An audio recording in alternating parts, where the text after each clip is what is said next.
In Cherokee culture, there is the story of the Thunderers, or Ani Hyuntikwalaski. Thunderers are storm spirits. The Thunderers were believed to live in the sky and control thunder and lightning. They could take on human form and were powerful and dangerous to certain forces, but generally thought to be friendly and kind to humans.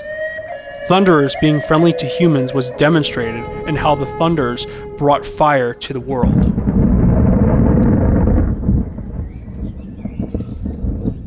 In the beginning of the world, it was cold.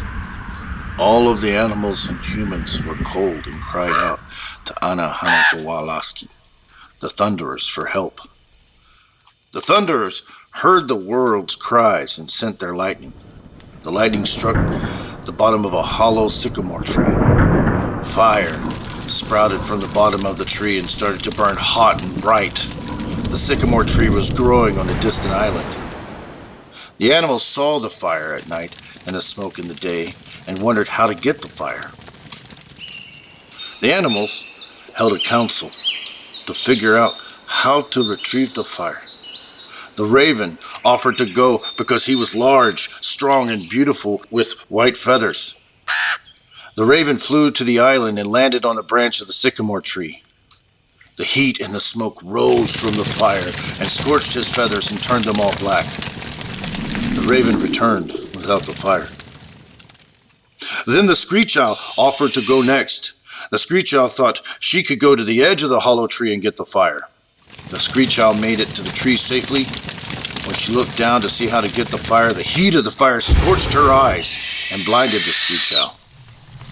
The screech owl made it back to the other animals without the fire. It took many days for the screech owl to regain her sight.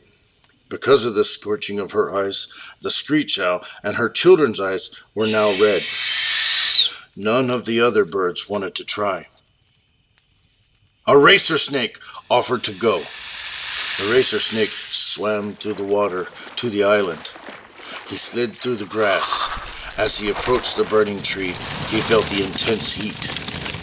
He stepped back, away from the tree as the extreme temperature scorched him. While trying to escape the heat of the Ani Hyuntikwalaski gifts, the racer snake slithered back through the ashes and soot and was charred black. Now, this is why the racer snake always acts like he's trying to get away from something. Next was the climber snake. He planned to hang from the branch of the tree and retrieve the fire.